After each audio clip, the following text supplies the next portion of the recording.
Cahill. Present. Present Council Capano. Present. Present Council Calucci. Present Council Creighton. Present. Present Council Seer. Present Council Ford. Present. Present Council Lozey. Present. Present Council Net. Present. Present Council Phelan. Present. Present Council Trahan. Present. Present 11 present. Can we all please rise for a moment of silence?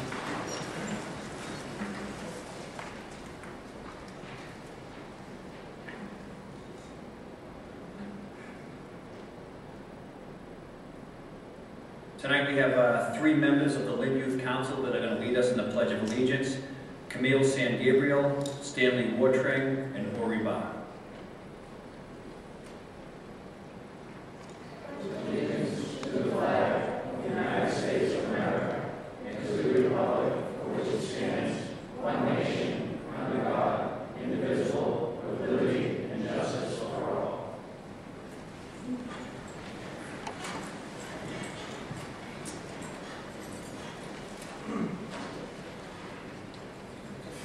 Presentation on the Lynn Youth Council. Councilor Creighton. Mr. President, on behalf of the City Council, I'd like to welcome to the microphone some members of the Christina Leadership Corps.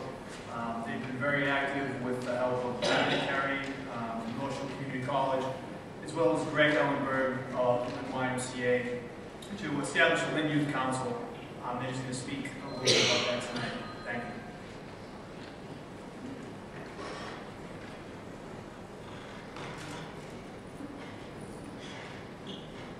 Hello, my name is Asia Watring, and I want to thank all you councilmen for coming out here today, taking time out of your busy schedule to come here and meet with us. Here today representing are myself, Anita Lee, and Evenson St. Hilaire. And also, the other members of the CLC who are here are Camille, Ori, Cynthia, and my brother Stanley. This program started last year in the fall, and with a bunch of different organizations who selected a group of students to come together to discuss problems in Lynn. And then after a while discussing and thinking of problems, we decided to make a Lynn Youth Council. We thought this would be a great way to give youth a positive voice in the community. Good evening, Councilman. My name is Evenson St. Hilaire, and I am here with the Christina Leadership Corps. We are here to speak about the goals of the Lynn Youth Council. Our goals are to empower youth as a positive voice in the community, get input from young people on city issues and concerns, engage youth support for city initiative, promote youth participation in problem solving and policy making, provide young people with experience in the way government works, raise the image of the youth and the city of Lynn. Hello, my name is Alina Lee, and I'm here to discuss the membership and responsibilities of the Youth Council. Although this was created by middle schoolers, there will also be high schoolers. There will be 18 members, 2 from each ward, 1 high school and 1 middle school. There will be 4 youth representatives at large. 1 adult advisor will coordinate meetings and activities. The adult advisor and youth council will meet monthly or more often as needed.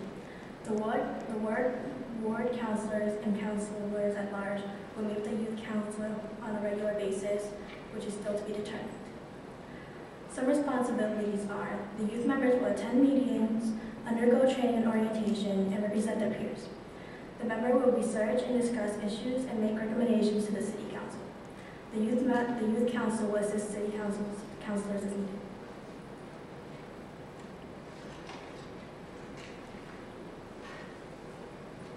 To conclude this presentation, we strongly believe that this council not only benefit you, but the future of the youth of Lynn. We believe this is a very exciting step for the city of Lynn, and we are looking forward to having a youth council up and running in March. And do any of you guys have any questions? We are more than happy to answer. Thank you. Councilor Creighton. Mr. President, in order to formalize the Lynn Youth Council, we have prepared a resolution which I asked the clerk to read for the record. Resolved that the City of Lynn hereby establish a Lynn Youth Commission comprised of 18 members selected from male and female applicants aged 12 to 19 who will make recommendations to the Lynn City Council and School Committee relative to youth issues in the City of Lynn. The Lynn Youth Council shall empower youth as a positive voice in the community, seek input from youth regarding city issues and civic concerns, promote youth participation in problem solving and policy making, enlist youth support for city initiatives, provide youth with direct experience of governance processes, and raise the image of youth in the City of Lynn. Members of the Lynn Youth Council shall attend regular monthly meetings, participate in training, orientation, and other activities, conduct research, discuss issues facing Lynn youth, represent peers, and meet with and make recommendations to the City Council. 9 members of the Lynn Youth Council shall be appointed to serve for a term of 1 year, and 9 members shall be appointed to serve a term of 2 years. Members shall be selected by a committee composed of an official from the Lynn Public Schools, the YMCA, and the North Shore Community College. Take that in the form of a motion, Counselor. Motion made and seconded. Before I call for a roll, is there any discussion? Counselor Ford. I think you guys will find it interesting. In April, we have Student Government Day. And I don't know if you're going to come and watch that, but it's pretty interesting. Kids from all the schools are picked to take our place, and they discuss different issues. And I just want to put that out there. I think you guys will find that interesting in April. Counselor Knapp. I just want to congratulate you guys for the effort, and also thank you for doing this. It's wonderful, and I'm very proud of you. Thank you. Any other comments? I'd like to say from the chair, congratulations. The 3 of you represented yourself very well. You clearly have a bright future in the city, and I can speak for the entire council that we look forward to working with you. Roll call. Council Barton? Yes. Yes. Council Cahill? Yes. Yes. Council Capano? Yes. Yes. Council Calucci? Yes. Yes. Council Creighton? Yes. Yes. Council Seer? Yes. Yes. Council Ford? Yes. Yes. Council Lozey? Yes. Yes. Council Net? Yes. Yes. Council Phelan? Yes. Yes. Council Trahan? Yes. Yes. 11 yes. Thank you.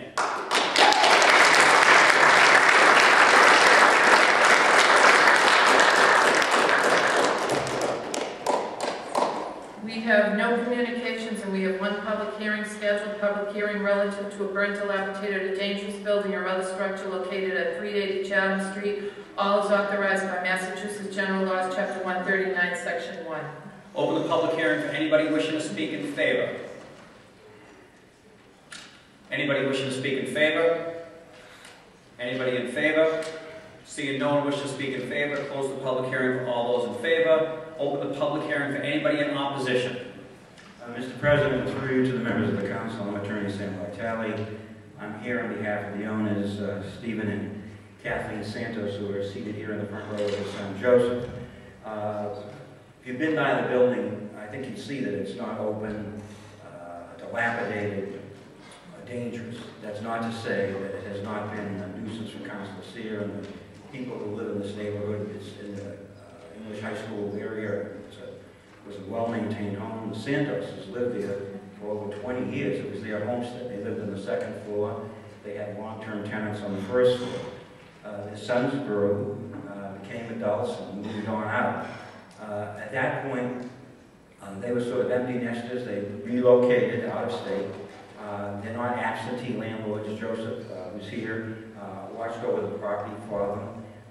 And as no good deed goes unpunished, somebody who worked with Mr. Santos needed a place to live, had 5 young children, so the Santoses agreed to rent the property in 2006 to this individual, his wife, and their 5 children. And then the individual asked if grandma could move in, and they assented. And then they discovered that 2 younger children had moved in with their significant others. And then they discovered that some of those folks had, and so it grew like topsy to be 14 people on the 2nd floor of this homestead that, as I said, was their home for over 20 years. They maintained in the basement a workshop. I looked at the list that the police compiled in the past year of 2011. There were numerous calls, and I picked off that there were, I think, 9 disturbances, 4 domestic calls, 1 breaking and entering, and that was the workshop getting broken and entered that the Santoses own. This isn't like a Bank of New York or a Bank of America or a speculator. These were people who had businesses in Lynn, lived in Lynn, maintained the property in Lynn, and thought they were doing the right thing. It's sort of like, I can't remember the name of the movie, but I remember it was Michael Keaton, who sort of, he and his young wife rented out an apartment somewhere in San Francisco, and then it just turned to heaven. That's what's happened here. The first floor tenants moved out, who've been there for many years, and now we're in the process and have given notice to evict those folks that are on the second floor and have grown from 5 to 8 to 14. And we believe that they will be out by the middle of next month. Surprisingly, why do we believe this? We had them served with papers, but another landlord has actually called and spoken to the Santoses, so we have reason to believe that these folks are truly going to move.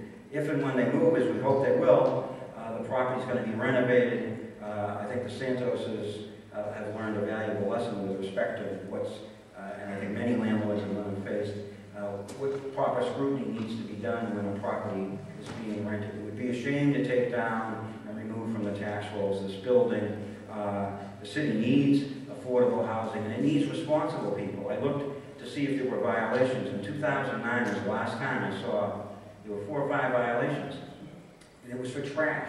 And it's because repeatedly, for the past 15 years, when the Santoses lived there, they had put their barrels out by the bulkhead. The tenants were throwing the trash out the windows, and the health department rightly cited it. Those fines have been resolved. There's been no health department complaints or building department complaints since 2009. Why is that? That's because every time there was a tenant complaint, they responded. They replaced the rugs. They replaced the washing machine, only to find that weeks later something else had been damaged.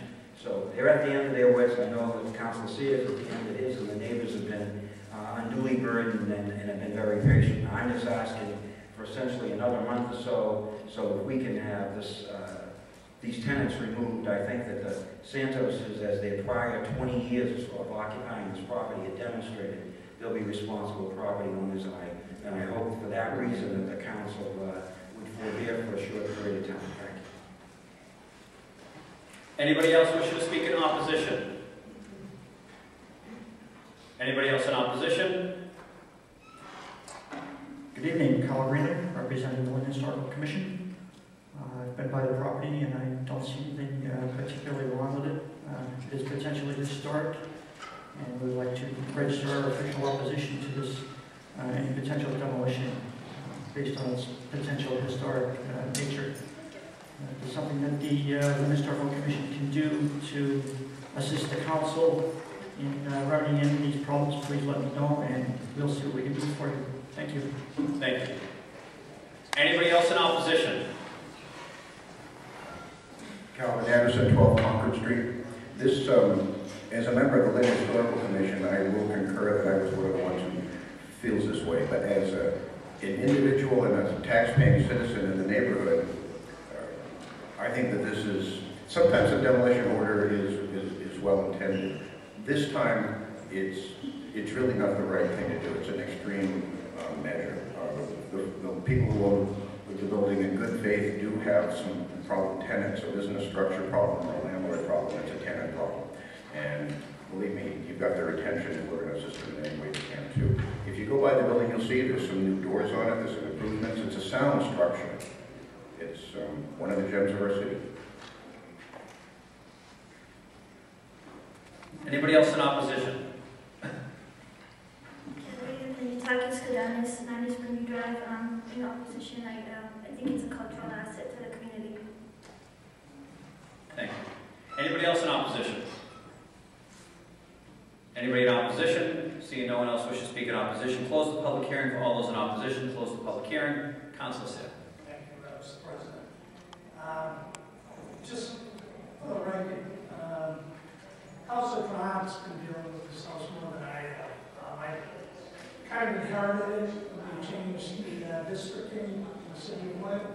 I'm fully aware of the problems and issues that have taken place there. I agree with Attorney Vitale and Santos, who have been working very hard with us, trying to rectify the problem. It's been, I agree with what he's saying about the history of the house and the condition of it. It's unfortunate that there are times that the council has to use a tool like this, but the people living in that house are such undesirable people that I wouldn't want them as my neighbor. I don't think anybody else would either. And I got to commend the Santos on evicting them and getting them out of there. After speaking with the Attorney General, the Santos decided that we're going to do this. I make a recommendation to table this, to give them enough time to get these people out of that property. I want to say they've been working with myself and the council to try. So with that, I'm going to make a motion. Second. Motion made and seconded to table, non-debatable, roll call. Council Barton? Yes. Yes. Council Cahill? Yes. Council Capano? Yes. Yes. Council Calucci? Yes. Yes. Council Creighton? Yes. Yes. Council Seer? Yes. Yes. Council Ford? Yes. Yes. Council Lozey? Yes. Yes. Council Net? Yes. Yes. Council Phelan? Yes. Yes. Council Trahan? Yes. Yes. 11 yes. Unfinished business, we have orders left over from the Finance Committee meeting of January 10th. Ordered that the City Controller is hereby authorized to take the following action: from the account of Fire Department expense to the account of Fire Department unpaid bills of prior years, $900. From the account of Reserve Fund to the account of Fire Department payroll, $75,000. From the account of Reserve Fund to the account of Controller expense, $200. And appropriate as an available fund the amount of $16,099.16 as awarded to the City of Lynn Fire Department by the Commonwealth of Mass State 911 Department Training Grant Program. Council Calucci? If there's no objection, we'll take those together, unless any council wants to take one individually. Roll call. Council Barton? Yes. Yes. Council Cahill? Yes. Yes. Council Capano? Yes. Yes. Council Calucci? Yes. Council Creighton? Yes. Yes. Council Seer? Yes. Yes. Council Ford? Yes. Yes. Council Lozey? Yes. Yes. Council Net? Yes. Yes. Council Phelan? Yes. Yes. Council Trahan? Yes. Yes. 11 yes. Committee reports, Ways and Means Committee. We have one order with an emergency order. The city clerk be directed to cause notice to be advertised at the meetings of the qualified voters of the City of Lynn be held in several polling places heretofore designated by the Board of Election Commissioners for the presidential primary, state committee man, state committee woman, and Democratic, Republican, and Libertarian ward committees. Council Lozey? Mr. President, unanimous vote of the Ways and Means along with an emergency on this. We'll take the first one, the form of a motion. Do I hear a second? Second. Roll call. Council Barton? Yes. Yes. Council Cahill? Yes. Yes. Council Capano? Yes. Yes. Council Calucci? Yes. Council Creighton? Yes. Yes. Council Seer? Yes. Council Ford? Yes. Yes. Council Lozey? Yes. Yes. Council Net? Yes. Yes. Council Phelan? Yes. Yes. Council Trahan? Yes. Yes. 11 yes. On the emergency, roll call. Council Barton? Yes. Yes. Council Cahill? Yes. Council Capano? Yes. Yes. Council Calucci? Yes. Council Creighton? Yes. Yes. Council Seer? Yes. Yes. Council Ford? Yes. Yes. Council Lozey? Yes. Council Net? Yes. Yes. Council Phelan? Yes. Yes. Council Trahan? Yes. Yes. 11 yes. Veterans, Youth, and Elderly? Council Capano? The committee entertained a proposal by the Lynn Housing Authority to provide for veterans housing, and the city was unanimous vote of the committee. Make a motion to accept the report. Do I hear a second? Second. All those in favor? Aye. Opposed? Motion carries. License Committee? Unanimous vote of the committee. Motion to accept. Second. Motion made and seconded to accept the License Committee report. Discussion. All those in favor? Aye. Opposed? Public Property Committee? Need a motion to accept? Council Calucci? Second. Unanimous vote of the Public Property Committee. Discussion. All those in favor? Opposed? Motion carries. In Finance, we have one request for an emergency and the remainder layover, and the one they've requested the emergency on is order that the City Controller is hereby authorized to take the following action: appropriate as an available fund the amount of $231,238.06 as awarded to the City of Lynn Fire Department by the Commonwealth of Massachusetts State 911 Department Training Grant Program. Unanimous vote. Unanimous vote of the Finance Committee. I'll take that in the form of a motion. Seconded. Discussion. On the transfer, roll call. Council Barton? Yes. Yes. Council Cahill? Yes. Yes. Council Capano? Yes. Yes. Council Calucci? Yes. Yes. Council Creighton? Yes. Yes. Council Seer? Yes, Counsel Ford. Yes. Yes, Counsel Lozey. Yes. Yes, Counsel Net. Yes. Yes, Counsel Phelan. Yes. Yes, Counsel Trahan. Yes. Yes, 11 yes. Roll call on the emergency. Counsel Barton. Yes. Yes, Counsel Cahill. Yes. Yes, Counsel Capano. Yes. Yes, Counsel Calucci. Yes, Counsel Creighton. Yes. Yes, Counsel Seer. Yes. Yes, Counsel Ford. Yes. Yes, Counsel Lozey. Yes. Yes, Counsel Net. Yes. Yes, Counsel Phelan. Yes. Yes, Counsel Trahan. Yes. Yes, 11 yes. New business. Counsel Ford. Mr. President, my colleagues, I'll try and be brief, but I'm hoping everyone, all of the councils can make it February 7th, 6 o'clock to the Lynn Housing Authority. I sit on the Economic Development Board with Mr. Gator and Jim Cardell, and it's my favorite committee. There's so many good things happening. You talked about the elderly tonight. Brendan, I know you're involved with the waterfront. I saw Peter Capano put out a note. He's going to be having a meeting, a waterfront economic oversight committee on Tuesday, February 21st, which will go good with that. We've been making some good loans. It's very interesting, everything that's going on, and it's a little weird. I have my foot operated on, and I'm not going to be able to make it. But I think I've been pushing to have this economic development with Charlie Gator meeting, and I'm glad it's happening. I think we held off the election for Councilor Net, Councilor Barton, and if you can make it, I think it'll be very interesting. So thank you. Counsel Creighton. Mr. President, in a competing announcement, I'd like to say that the MBTA will be holding their fare increase in service cut meeting here at City Hall. It's a public hearing that encourages the public to attend, not just for the local officials, but all public to, I guess, submit their opinion to the MBTA. Thank you. Great. Counsel Cahill. Hey, Mr. President, could Councilor Creighton let us know what time? I believe I said 6 o'clock, Councilor Cahill, and it's in the Lynn Council Chamber. What date? February 7th, same day. Thank you very much. Counsel Ford. Council Creighton, if some councils can't make it, I could have the economic development and housing come in and make the presentation here. That's what I pushed for, but they thought it would be better if they could do it down there. So I guess if we have to, and if we have a split, I can get them here to put their presentation. Sir. A little bit of room will be served. Any other new business?